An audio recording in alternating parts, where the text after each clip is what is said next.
This session is on careers in medicine by Dr. Willis and Dr. Morris. So I'm going to hand over to you guys now. Going after you, John. All right, thanks, Mark. Well, I was just going to probably start with you, actually, pass the buck and just ask you a few questions then maybe. Yeah, go ahead. Get things going. So you mentioned that you do expedition medicine. Yeah. So where's the most recent place you've been, and how did you find yourself there? So I guess the good way to maybe talk about it is discussing how I got there to begin with. So I came to the end of my foundation program up in Manchester and realized that I wanted to take a year out, just earn a bit of money, do some specialities that I hadn't worked in before.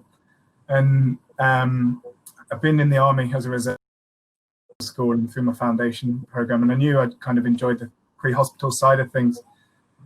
So I actually I went on social media, specifically Facebook, and I Googled, I searched on Facebook for all these adventure travel and expedition companies, and I just messaged all of them, asking them whether they fancied sending a doctor, or if they do send a doctor on any of their trips. I didn't hear anything for quite a while, and then I heard back from a couple. One in particular was an Irish company called Earth's Edge, which I do quite a bit of my work for. And they said, "Oh, do you want to come over to Dublin for an interview?" And it just all kind of went through there. So I guess the last trip that I did was Mount Elbrus in Russia. Great. So it was a tough one physically, but medically it was not too bad. Okay. So what sort of extra training did you do to prepare yourself for that kind of thing, and how easy was it to balance with your regular job as well? Yeah, so I think having been a locum for 3 years after foundation up until August last year, it meant that the flexibility was a lot easier than it is now in training. Trying to get time off for a trip in next January to Aconcagua is a little bit more difficult than just saying, "Oh, I don't want to work these 3 weeks," kind of thing. I'll see you after. So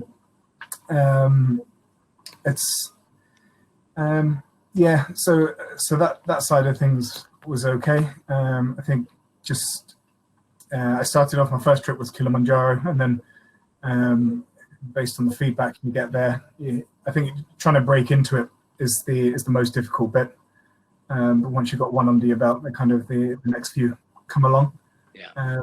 So as I said, I was I still am in medical officer in the Army Reserves at the moment, and so I've done your normal advanced life support, advanced trauma life support, and I'd also done pre-hospital trauma life support. So I guess they kind of help. Yeah. Yeah. And did you require any of those on the recent trip? No. So I was originally going to do anesthetics, and I thought, I'll do anesthetics, like all the acute stuff will be great for expeditions. And then the more expeditions I did, the more I realized if you can pick up the small things and the minor injuries early, and deal with them well, like a good GP should and can, then you can actually stop them developing them into this these major issues that need A&E and anesthetics. So I went down the GP route in the end, and I'm back in training. Yeah. So it's great. I think you'll find once you've completed GP training, you will have that autonomy and that flexibility again to be able to take some time off and go and do the expeditions you want. That's certainly what I found. Once I'd completed GP training, it allowed me to be my own boss, book what time off I needed to go and do the things I wanted to do, basically. So that's fantastic, I think. I think that's it, isn't it? I mean, you could work in A&E all the way up to ST7 and you still don't have CCT. Technically, all your patients are still your consultants and not yours. So, like you said, it's the autonomy side of things, isn't it? Absolutely. Which I do enjoy GP.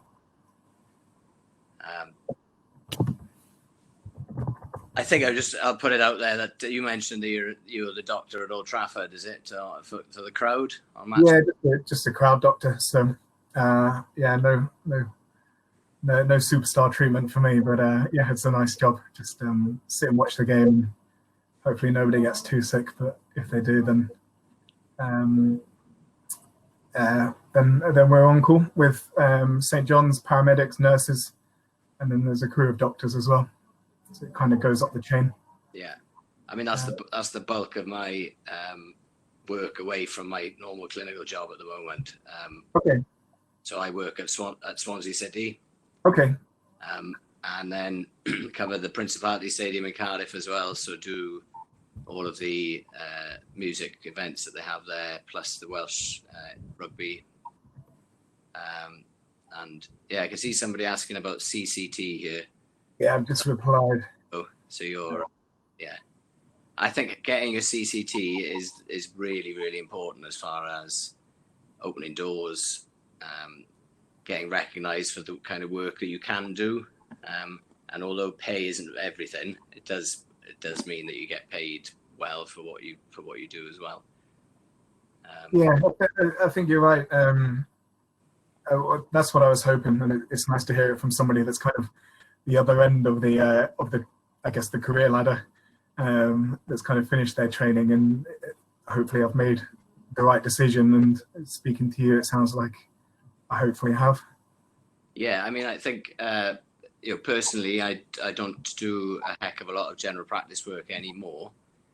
The bulk of my clinical work is in an A&E minor injury unit unscheduled care setting. So okay. I mean, it's still a lot of it is primary care general practice work, but yes, it's supported by all the other members of the A&E staff. So it's I think that's a really good place to work, keeping you skilled up for other stuff that you want to do then. Yeah, exactly. I mean, I talk about trying to nip the smaller, less complicated stuff in the bud so that it doesn't become an emergency, but then you are still going to get emergencies. So you do need to keep up those skills. So I guess as this is a portfolio career session, which is, things that you can do with a GP career, do you want to talk through maybe a typical working week, just so that people know what you kind of can do as a GP? So a typical working week. Let's talk about 2019 then, before COVID stuff. Yeah, is very different now. It's been a bit of a strange year, hasn't it? Absolutely, yeah. So a normal working week for me would be Monday, Tuesday, Wednesday. I'd be in the minor injury unit, which is a small A&E department. Working a normal shift is 8 till 4 for me, which allows me then my evenings. And usually there'd be a midweek game for Swansea City. Yep. So I'd leave work at 4:30, head to the stadium. As you know yourself, there's a lot of pre-match sort of preparation that's needed, catching up with the paramedics, making sure we got all the kit ready, and then waiting for the crowds to come in. There's only one doctor that covers the Liberty Stadium based on its size. Okay. I'm sure there's more than one of you when you cover Old Trafford. Yeah, there's about 8. 8? Good God. Yeah, so it's split between kind of stands and then upper and lowers as well. Someone's asking a question of, I'm going to start year 3 this September. What can you do to improve your portfolio and applying to specialties after? That's a tricky one. Well, the experience I've had for improving my portfolio, I guess, has been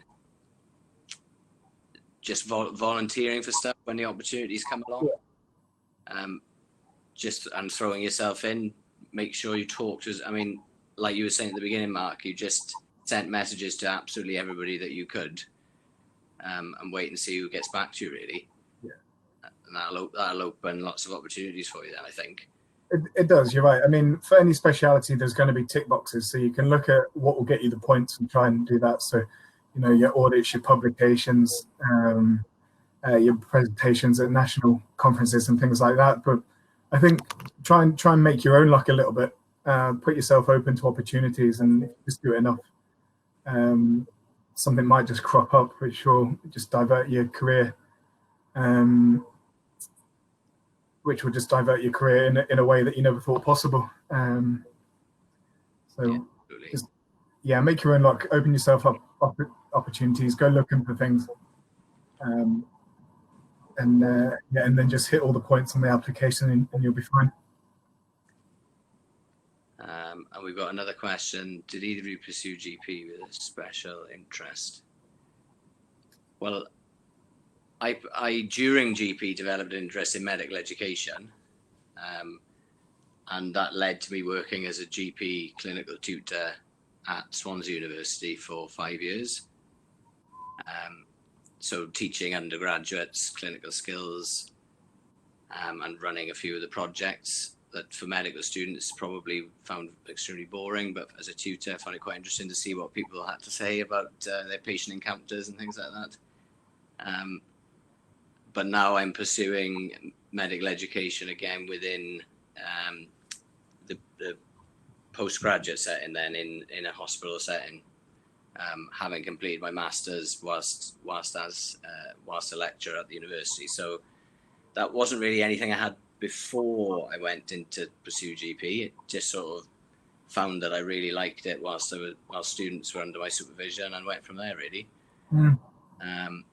I don't know. I mean, you mentioned, Matt, about GP would allow you a broad range of experiences to do the other things you like to do. Was there anything else before you applied for GP training? No, there wasn't. I mean, having spent the 3 years kind of doing the expeditions as much as I could around locum work, that was kind of what I wanted to do. I wanted to do the mountain medicine, kind of the Arctic medicine, that side of things. But then once I started GP training, like you, I enjoyed the educational side of things, the teaching, the peer learning, and undergraduate stuff, and that's kind of developed into this opportunity where I had the opportunity to write some modules for this new Masters in Expedition Medicine with the University of South Wales, and that led me to being a tutor. So I guess I kind of went in with one idea, and then it's kind of developed from there, but it's still along the lines of what I originally wanted to do. Yeah. But it's exciting not being too set in stone, because I think that's when you can run into a few issues. I think the flexibility that GP offers, I think just try and take as many opportunities as that come your way as much as possible, really. Yeah, absolutely. And there's a question from Daisy there that's definitely for you rather than for me. I think it might be. So the question is, what options are there out there to increase your experience in an expedition setting? So I'm guessing this question is kind of asking about how to get your first kind of expedition role. So for me, so this isn't really for everyone, but if you are interested, join in a Army Medical Corps. So I did that in third year medical school. I went to Sandhurst, qualified as an officer, now a captain in the military. And that kind of exposes you to the pre-hospital side of things, kind of living conditions that you often find yourself in expeditions, kind of physically and mentally challenging, quite tiring. And then there were the courses. So advanced life support is probably the most important. A lot of companies will want an in-date advanced life support, but then you can always top that up with advanced trauma life support and pre-hospital trauma life support. Pre-hospital trauma life support is quite interesting. Medically, there's not actually that much on top of ALS, so you won't learn too much medically, but not having a pre-hospital background, I learned a lot about kind of transfer of patient care, time to treatment, and kind of the evacuation processes. So I thought it was really, really worth it. But I think my learning outcomes were very different to, say, one of the paramedics on the course who did kind of pre-hospital day in, day out. So it was a worthwhile course and very different. So so there's two aspects to expedition medicine. You need good medical skills, but you also need to be able to look after yourself in kind of tough environments. Good doctors don't always enjoy kind of living in a tent for 2 to 3 weeks, or eating rations and off of a stove. So just be comfortable in the environment that you're going to be going to. If you don't like trekking day after day with a big rucksack on your back, probably not the one for you. But Hey, yeah, make sure you can look after yourself, because if you can't, then you can't look after others. And I think just to add into that comment is work a lot with St. John's with all the events that I do, and then they link in with certainly in South Wales with the Brecon Mountain Rescue Team. So that's a good place to start. I think it's not quite Elbrus or Everest, but it's a good place to start. Up the beacons, you learn all the similar sort of skills. Yeah, definitely volunteer with mountain rescue. Or basics as well. So basics is there's a lot of GPs that do that, and that's kind of pre-hospital care as well. I've not been involved with them, so I can't give you too much information. I don't know whether you know much about them. No, not a huge amount. I mean, they're kind of first on scene, aren't they? Yeah. For trauma and accidents around the UK. So something to look into if you're interested. So we've got a question from Mohammed, haven't we? What are your thoughts on intercalation? Did you intercalate, John? I didn't intercalate, no. No, I didn't. I did pre-medicine. I did pre-med. Okay. By the time it came around to it, I just wanted to finish my degree. I maybe regret it a little bit, and I think if there was something I was really, really interested in, I would have done it definitely. Because to have a master's after just 12 months, I think would be really useful. Yeah. At the time, it was a little bit limited.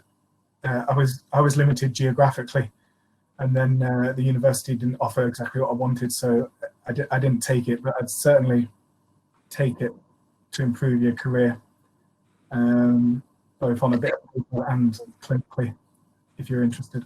I think there's a few ways of looking at intercalation. Whether you're looking at it purely to score some extra points on your application forms.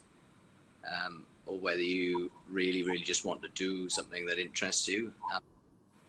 I think in the long run, it doesn't make a huge amount of difference, because you can, like I've recently finished my master's in medical education and looking to do a diploma in something soon, not what just yet, but so the opportunities will come later on. But if they come to you now and you're in a position to do it, then I don't see why not. Go for it. Yeah, I think you've got to have the interest, and it's has to maybe advance your career either now or potentially in the future. Yeah.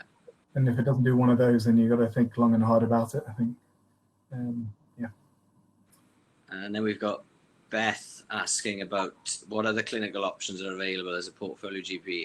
I think the short answer to that is everything. Yeah. Speaking just from where I work, there are GPs who spend a day a week in ENT, cardiology, palliative care, dermatology, rheumatology. Yeah, and I think just the way that medicine is going at the moment, that it's all hands on deck really, and being flexible, being able to do a little bit of everything is really important. So, and I love my minor injury unit shifts. They are, so exciting, and you don't know what's going to walk through the door. Anything from stuff you'll see in primary care, but then minor injuries, limbs hanging off, big lax, fracture. The amount of minor injuries that walks through your door. Yeah. It's amazing. Yeah. Digits chopped off with secateurs gardening, and it's interesting what can walk through the door. Absolutely. And Beth asked, is it quite flexible to move between them? I think so. As long as you're doing whichever your subspecialty is, as long as you're doing it regularly enough and keep speed with training and your own personal development, then I don't see there's any problem with moving between them. Yeah. Yeah, you're right. It's the regularity, isn't it? It's the continuing professional development to make sure you're clinically skilled well enough.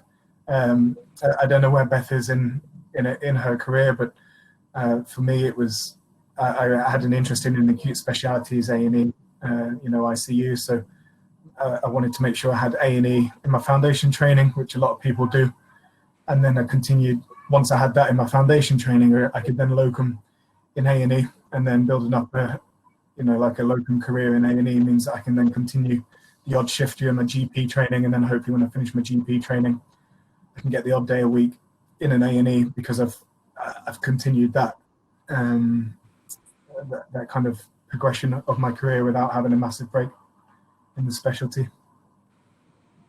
Yeah, and I think again, because we're both, well, you're doing GP training and I'm completed GP training, I think we've obviously got a slightly leaning towards general practice as the way to go here. But it's important to say that obviously you can have a portfolio career doing whatever you choose. Of course you can, yeah. But certain specialties are a bit more flexible, I think, GP being one of them. Yeah, I think so. When you don't have to work nights and you don't have to work weekends, you don't even have to work 4 days a week. It just opens a lot of opportunities to kind of branch out into other things, which is, honestly, it has to be one of the major draws for me when I was applying. Yeah. And let's talk about, so what's the most interesting thing you've seen at Old Trafford then? What have the Man U fans or away fans brought you? Yeah, so luckily I tend to sit in the Stretford end, which is the other end of the away fans, but you get a good range of things. You get the kind of classic drunk people that have just had way too many. That can be before the game, so that's always an interesting one. It tends to be dealt with by St. John's or the paramedics. If they're really drowsy, then you'll kind of get involved. I had somebody that had a seizure on the steps, went down about 10 other concrete steps on the concourse. So there was the head injury plus luckily he was epileptic, but dealing with the seizure, and then making sure that they can be transported away. So that was probably the most interesting one. But it is always nice when it's a nice, easy game and yes, you don't get anything crop up in your area, and all you do is sit in your seat and hopefully pick up 3 points. But that's yeah. So you're a fan as well, then, like makes the job a lot nicer. But it's good. What about you? What time would you get there before a game, and kind of what's your role throughout the evening? So we have to be there 90 minutes before the start. Yeah. When they open the gates, I tend to get there 2 hours before if I can, just to settle in, have a chat with everybody that's there. And I'm a Swansea City fan, so soak up the atmosphere, and then stand down after the game can happen anywhere between 10 minutes after the final whistle up to an hour, depending on how quickly they disperse. Basically, yeah. Yeah. And yeah, we're well supported by paramedics and St. John's volunteers. So some matches you just watch the whole game, and then others you don't stop. Well, exactly. Yeah, and you miss the whole game, but that's part of the job. It's adds to the excitement, I think, doesn't it? Yeah. Yeah. So how have you managed to negotiate with your GB training some time off? How has that been? It's difficult because no one. It is quite difficult. I mean, GP is thought as this like really flexible career in which you can do anything, and I think it is, but not necessarily during training. And it's trying to find somebody high enough up within maybe like the TPD within the training facility that can recognize the clinical benefit of me doing these expeditions. And it's trying to sell it in a way that means that they can see a clinical benefit and also an educational benefit. So I'm currently in the process of doing that for next January, so I can hopefully sneak off to South America and I can do all this education when I come back about what I've learned and reflect on it. And but yeah, I think it's just about selling the benefits rather than just the fun side of things, which there's a lot of both. So yeah, it's about the balance, isn't it? It is. Yeah. I mean, it can be really tiring. I mean, sometimes Sometimes you're lucky and you're essentially just a client on the trip for days on end. Nothing happens and you're just another person just walking along chatting, and it's fantastic. And then, you know, you can be at the end of a really long day, want nothing more to rest, and all of a sudden you've got 5 people all with issues. You know, high altitude pulmonary edema, maybe not too bad, but the development of it, high altitude headaches, things like that. And just when you're knackered and you're trying to get to sleep, you've got to, you know, deal with all these issues because that's why you're there. Yeah, absolutely. There's a question here from Sarah. I think, well, what is a training pathway like for GP? It's different depending on which training scheme you're with, I think, in which part of the UK. So why don't you, what's it like for where you are in, presuming Manchester? Yeah, I'm in Manchester, so that's Northwest Deanery. So it's a 3-year training program if you're full-time. And the first 18 months are 3 lots of 6 months of hospital rotations. And the way it works for us is that we sent in our CV. They looked at what we did and kind of tried to fill in the gaps of what was missing, which was quite nice because it felt very tailored. And I feel like with the specialties that I'm currently running through, I should have quite a good holistic kind of rounded education by the time I move into GP. So that's the first 18 months for us. And then we have 6 months in one GP setting.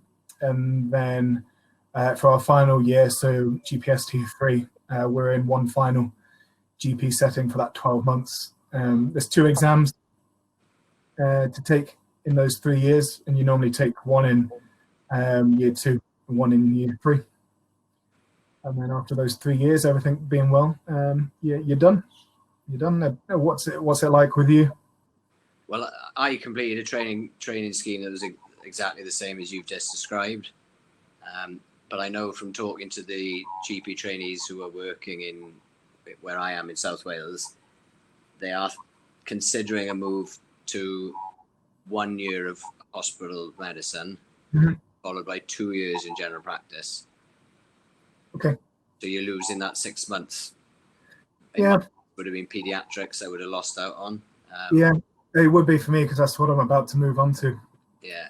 It's difficult, isn't it? Because I can see the benefit of both sides. I mean, somebody kind of says, "Oh, how are you enjoying GP?" And I'm like, "Well, I've not actually done any yet." So, you know, if it turns out that it's not the career for me, it's going to take 18 months to find out.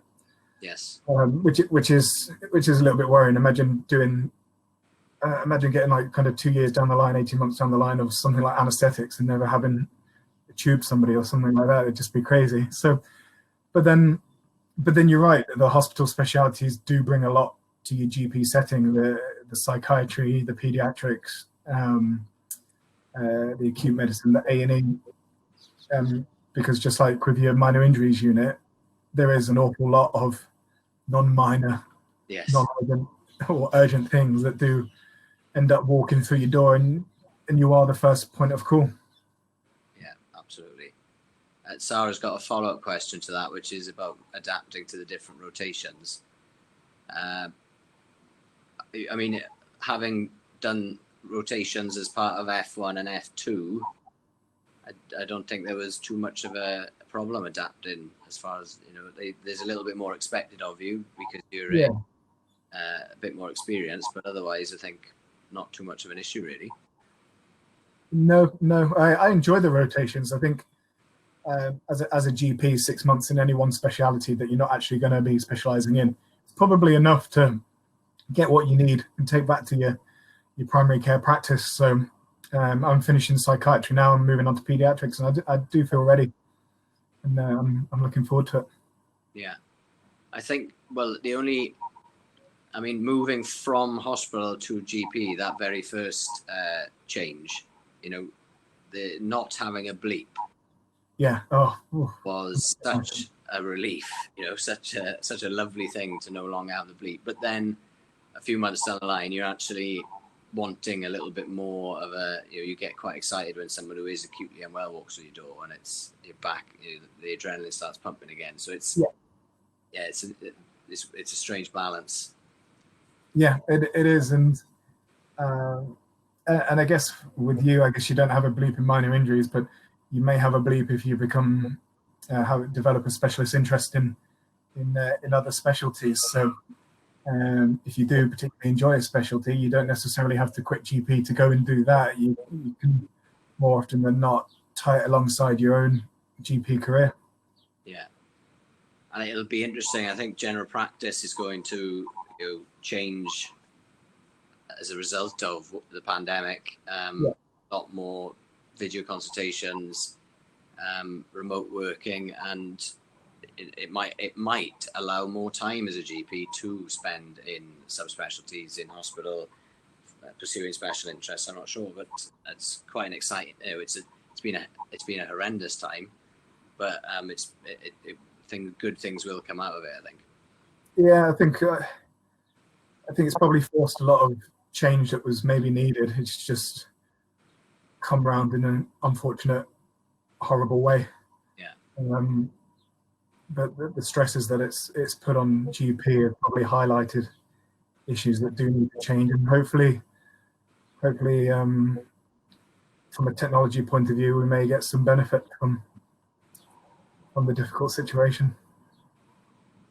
So I've got a question for you based on some of the things that I've had to go through over the years. Is how do you manage with juggling all the different balls that you seem to? So you've got your South Wales teaching. Yep. You've got your planning expedition. Yep. You've got training exams. You've got your crowd and events medicine. How do you cope with all those different things going on? Yeah, it's a really good question, because it sounds like it makes it sound like I'm constantly on the go and doing something, but you got to remember that now I'm a GP trainee. That's kind of my focus, and I want to get through that training as best as possible. And when I talk about doing expeditions, now it's just once a year. So it's that 3-week block in January. So it's not like I'm going on expeditions every 6 weeks and I'm trying to maintain a full, GP training contract at the same time. And then match days, they tend to be once or twice a week. I only do home games, obviously. So, if we play twice a week, maybe it's one. If we play once a week, maybe it's every fortnight. So again, that doesn't happen too much. And if I'm honest, or if I wasn't working there, I'd just be going to the game anyway. Yeah. So that's I guess that's a little bit of a hobby that you get paid for. So that's always nice. And then the tutoring, it's a good one. So we're currently writing the modules, and the MSc and the diploma in expedition medicine is due to start this September. So I've not actually started that, but it's all distance learning. It's all online, so you can do it anywhere in the world, which is really nice. Which means I can mentor and tutor from Manchester, and the students can be anywhere in the world. And what that's going to involve, really, so all the work is kind of pre-written. So it's more mentoring than kind of teaching directly, and it's facilitating their own learning. So it's a really exciting role, but it should just involve kind of 45 minutes to 1 hour a day. So probably get up just a little bit earlier, answer any questions, help facilitate the discussion that's occurring, and then again half an hour in the evening, kind of looking at what everyone's contributed and making sure things are ticking over nicely there. So yeah, I guess there is an element of balance to it, but it probably seems like I'm doing a lot more than I actually am. Yeah. At any given time. Yeah, we just had a nice comment there from Arshad in Sri Lanka. Yeah, I think that there are a lot of friends and colleagues who aren't GPs will say similar, in that, you're just a GP. Yeah. Or or such a waste going into GP training. So it is nice to get some feedback that you found the talk great, enlightening and good to watch. So that's nice to hear. No, it's nice, isn't it? It's not one of those Gucci specialities. It's not orthopedics where you walk around in a suit all the time, but you can make it what you want, and you can make it as special and unique as you are, which is great. And when they're still doing nights and on calls, and you're kind of swanning around doing exactly what you want to do, who's got the better speciality then. Yeah, absolutely. Yeah. I couldn't agree more. Yeah, it's GP and its flexibility has allowed me to do some fantastic things. So I certainly wouldn't change that choice as far as my career goes. So any plans as to where's the sort of big adventure going to be then, as far as the expeditions go? Is there a perfect one or a dream one? I'm a bit of a summit bagger, so I do like trying to get to the top of things. Yeah. So maybe the 7 summits, finishing with Everest, but need to find somebody to pay for it. Yeah, because 60,000 US, that's not going to be me for sure. Is that how much it costs? Yeah. Maybe I should have done orthopedics after all. But no, Aconcagua is going to be a big one. That's going to be almost 7,000 meters. With Earth's Edge, the company I work for, which will be exciting. It will be the biggest one I've done. So yeah, looking forward to it. Yeah. So your season's just finished, has it? We've got lucky and we're in the playoffs now. So yeah, wasn't looking like it at one point, but remarkable last game. So must be the medical care. Yeah, sure. I'm gutted though, because I booked up some extra shifts thinking there wasn't going to be any football, and so I'm going to miss the first leg of the semi-final on Sunday because I'm in proper work. Oh yeah. So yeah, someone with your skills, Mark, could be very useful. 2 years ago now, I worked in Greece, working in a refugee camp, or providing them clinical cover for refugees in northern Greece. Yeah. So to an extent similar to Expedition. Yeah, it is. Yeah. It was a very, very remote part of Greece, very low on supplies, rationing stuff. So someone with your skill set would be excellent in that sort of environment. Yeah, that would be brilliant. Yeah, I mean, anyone that's watching this, if they're interested in volunteering in coming with poverty-stricken situations, MSF is always looking for doctors and volunteers to travel all over the world. I mean, if you're struggling to get into kind of expedition medicine, MSF is a great way to utilize your time. You can't be part of the military to be MSF because they are a charity, peaceful charity. So I technically can't do that. But I know people that have and can't speak highly enough of the work that they do and what they offer. It sounds something similar to what you did as well. Yeah, I mean, I avoided the bigger charities because I thought I'd make more of a difference with the smaller independent. Yeah, you're probably right. So I just, like you did with your expedition stuff, did a lot of Googling, Facebook searching, and found a charity called Kitranos. Okay. Working in northern Greece. And yeah, it was one of the best things I've ever done, from a clinical point of view. I learned a steep learning curve, but also very rewarding, and just trying to find the space in my calendar to go and do something like that again is special. It's special, isn't it? And I think knowing that you're making such a big difference in everything that you do, everyone that gets your care really needs your care.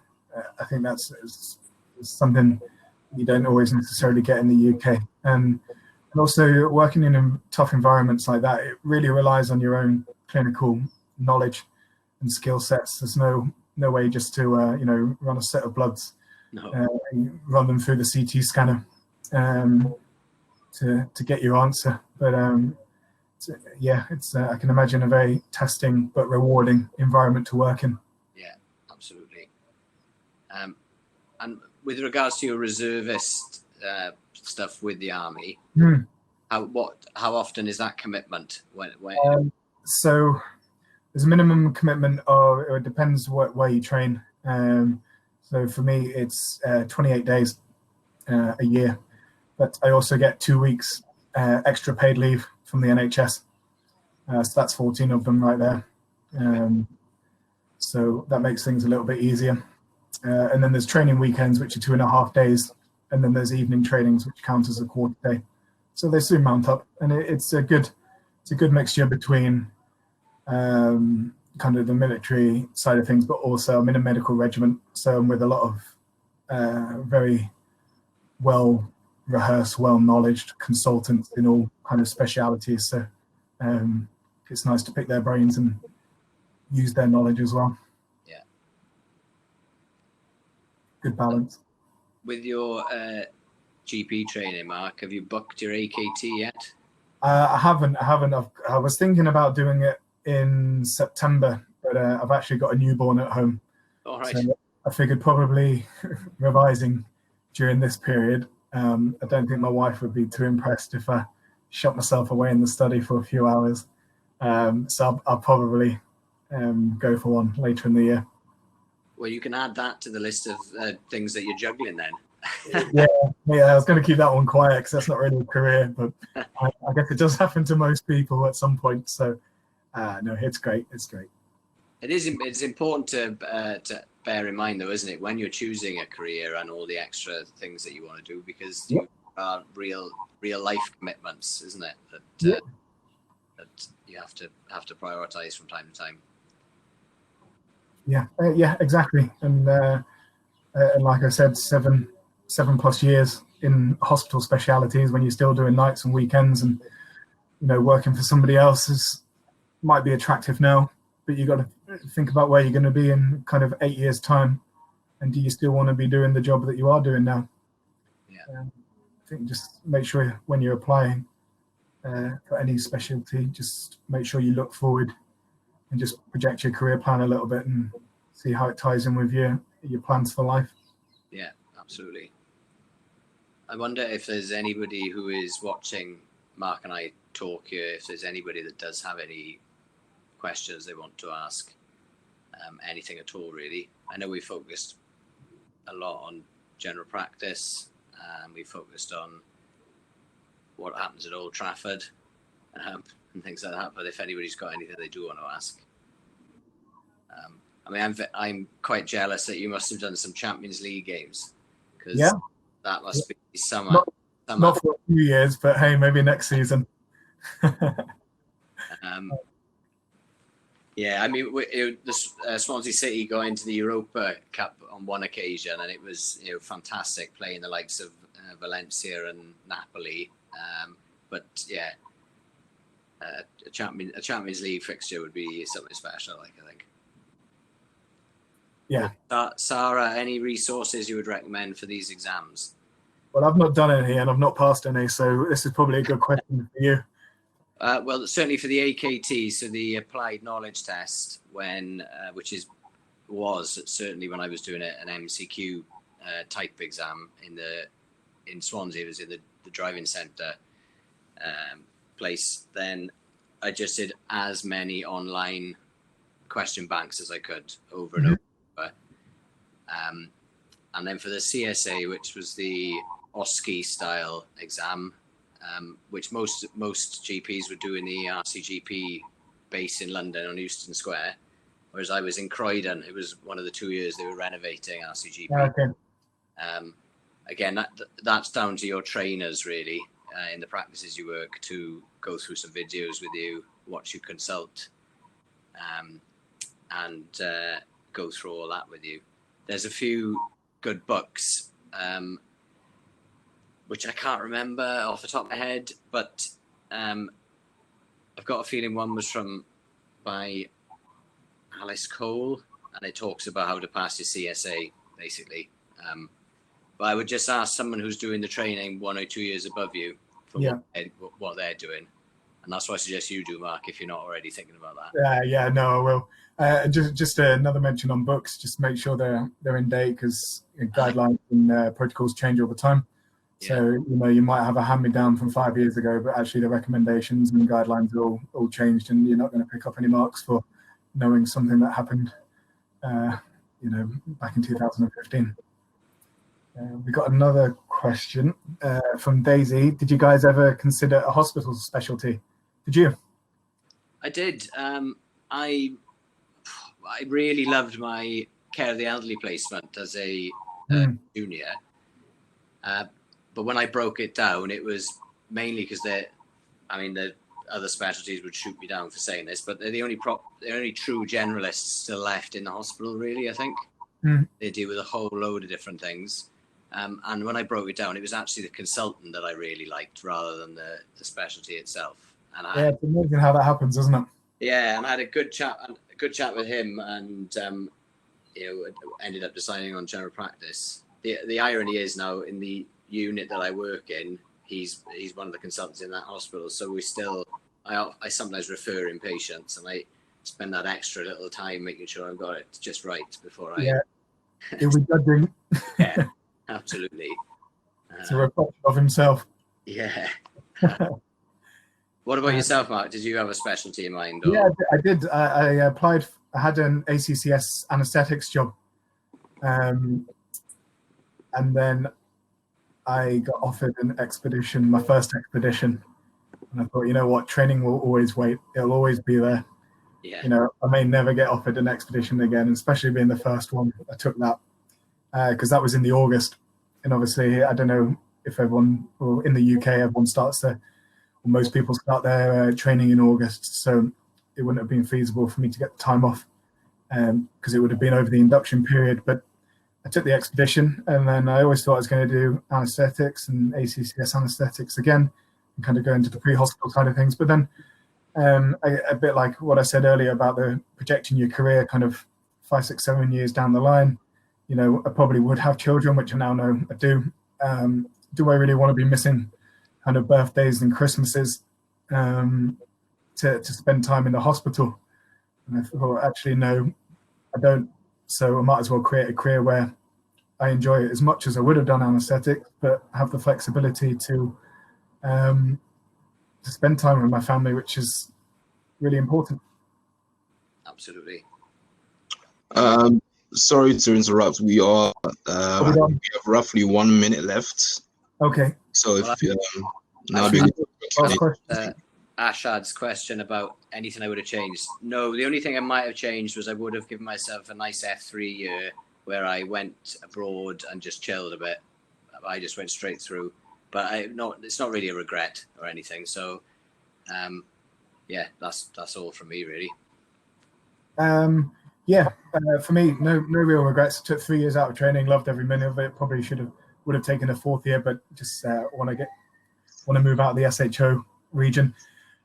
So I guess my one advice, because you're saying that you're hell-bent on emergency medicine, but it's kind of opened your eyes. If you did want to take a year out, try and get into these specialty. You don't necessarily have to have experience to be a junior clinical fellow in a certain specialty, but if you are thinking about something else, just go and get the experience before you apply for it, because there's a lot out there, and just because you don't do it at foundation level or whatever doesn't mean you can't do it in the future. So take your time, make sure it's the right decision for you, and just enjoy it. Absolutely, yeah. All right, I think that's probably our minute. Good timing. Thank you, Dr. Morrison, Dr. Willis. Is my video? Oh yeah, here it is. Yeah, there we go. Yeah, I think it was great for students to get to know more about the not so classical routes that were taught in medical school to pursue. I feel like there's a lot of careers out there that can lie so closely with our personal interests and hobbies, like you were saying, crowd and events medicine, expedition medicine, sports medicine. And I know quite a few of my colleagues, they're interested in aviation medicine, and I think it's good for them to know that if you pursue what you're interested in, ask around and sort of get in contact with people, then I think eventually you will find a really good opportunity. So it was really good right. experiences. It's so easy once you're on the ladder to just keep going off, keep going all the way up. But sometimes if you jump off at the side or jump off at the top and see what else there is, there's a lot to experience. Yeah. Okay, thank you. I think we have 2 minutes left. Unfortunately, I think the next speaker might be popping in soon. But yeah, thank you very much. No problem. Guys, our next session begins at 5:10 p.m. So if you have any more questions, will you guys be in the chat as well? Yeah, we can hang around for as long as there's, or I can certainly just hang around for as long as there's questions. It's not an issue. Yeah, same here. I'll hang around. Okay, that's great. Thank you. Thanks, Ben. Okay. Thanks, guys. I hope you all enjoyed it, and thanks for having us. Yeah. And nice to speak to you, John. Yeah, and you, Mark. Thanks, mate. Thanks. All right. Take care.